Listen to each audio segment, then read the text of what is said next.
Kavanaugh confirmation was rocked with another allegation today from an accuser who remains anonymous. Republican Senator Cory Gardner received an anonymous letter that he passed along to the Senate Judiciary Committee. The letter says, "I will remain anonymous, but I feel obligated to inform you of this 1998 incident involving Brett Kavanaugh when he was author of the Starr Report. My daughter from Boulder, Colorado, occasionally socialized with Brett Kavanaugh.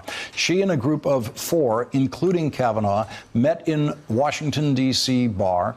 Her friend was dating him. When they left the bar under the influence of alcohol, they were all shocked when Brett Kavanaugh shoved her friend up against the wall very aggressively and sexually. There were at least 4 witnesses, including my daughter. Her friend, still traumatized, called my daughter yesterday, September 21st, 2018, wondering what to do about it. They decided to remain anonymous." Joining our discussion now, Lisa Graves, former chief counsel for nominations for the Democrats on the Senate Judiciary Committee and a former deputy assistant attorney general. Mika Owyang, former staff member for the House Armed Services Committee, House Intelligence Committee, that is, and former chief of staff to Congresswoman Anna Eshoo, who was the first member of Congress who Dr. Ford communicated with about her sexual assault charges, and Dahlia Lithwick, senior editor and legal correspondent for Slate.com. Lisa Graves, I want to go to you first about this anonymous letter that the Judiciary Committee has and has been reading.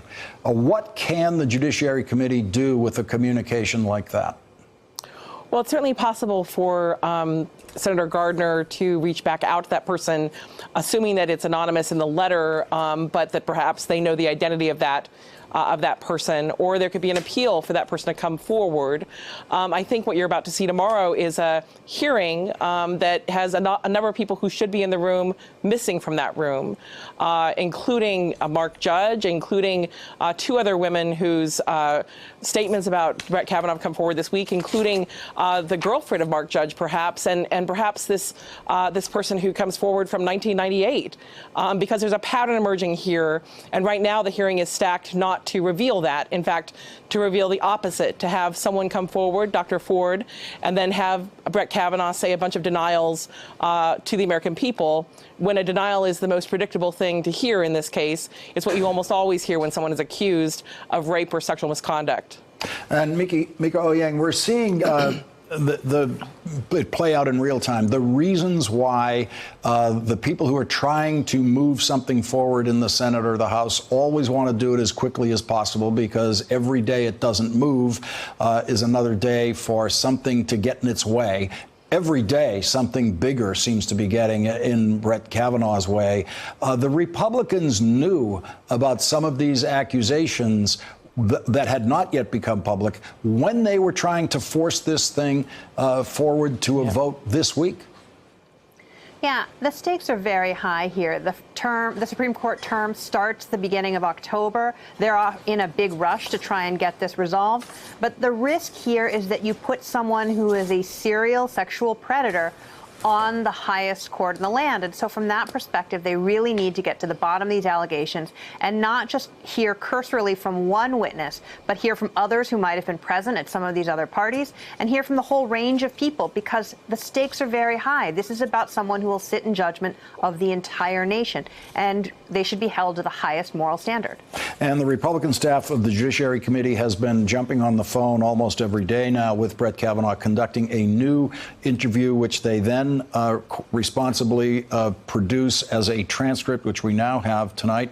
And they said to him about this accusation from yesterday, they asked him, at any point while you were involved in the Starr investigation, did you ever shove a woman up against a wall very aggressively or sexually as you left a bar? Judge Kavanaugh said no. At any point while you were involved in the Starr investigation, did you ever behave violently toward a woman? And Judge Kavanaugh said no. And Dahlia, it is odd that they limited that question to when you were involved in the Starr investigation. It's very easy, and I understand the specificity of it because that's included in the accusation. But when you finish that form of the question, it is customary to say, did you ever do that? Did you do it at any other time? They very specifically and deliberately, it seems, left that out.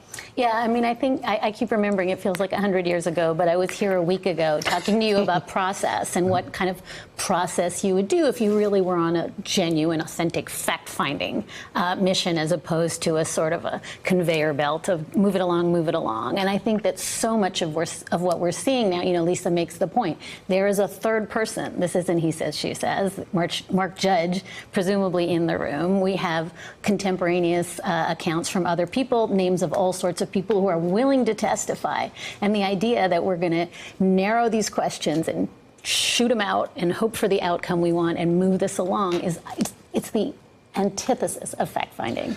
And Lisa, we got a fascinating report about Senator Susan Collins today. She was in a meeting of Senate chairs of committees, apparently, and she voiced very strong concerns about the way this process was working.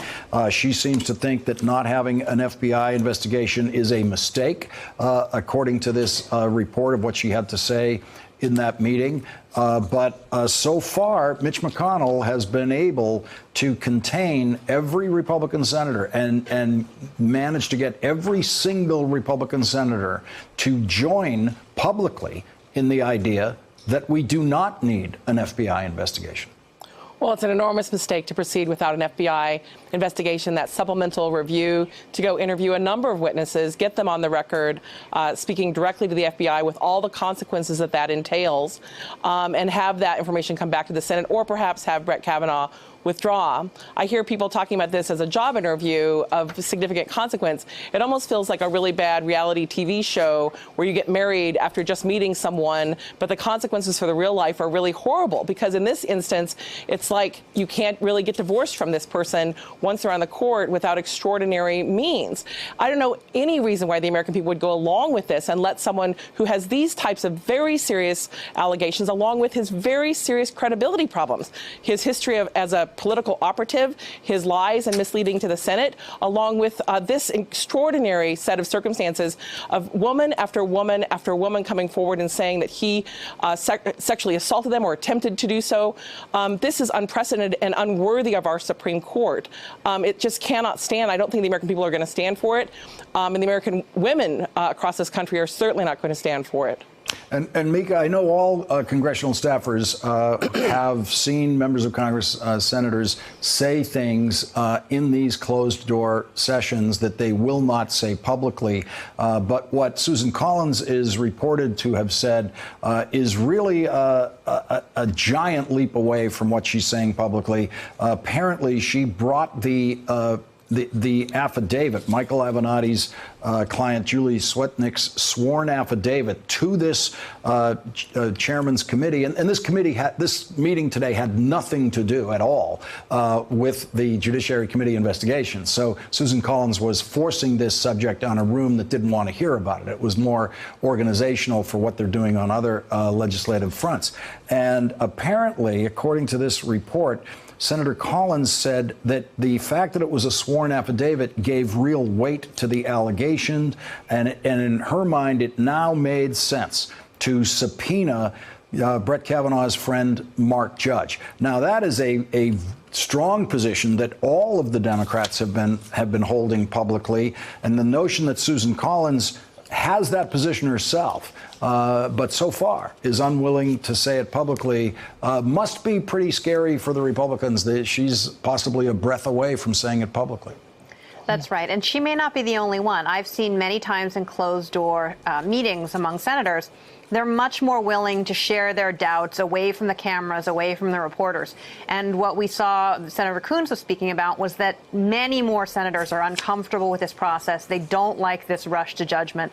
They don't like the idea that they will be perceived as railroading Dr. Ford, not listening to her story, ignoring these other very serious allegations. Look, it's very complicated when you have whistleblowers come in, but you really do need to get to the bottom of these things. And Dahlia, one of the other things that always happens when a nomination like this is hanging out there for an extended period of time is that the supporters of the nominee will invariably end up saying crazy things.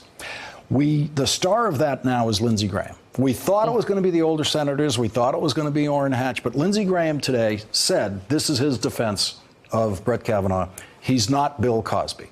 Lindsey Graham, the guy who thinks he's the best lawyer in the Senate, came up with the quote, he's not Bill Cosby defense. Republican senators are in a tough spot because absent a handful of them who are just willing to say she's a galactic liar. Yes. And some of them are willing to say it, and it seems like Donald Trump is willing to say not only are they liars, but they're also being paid and they're con artists.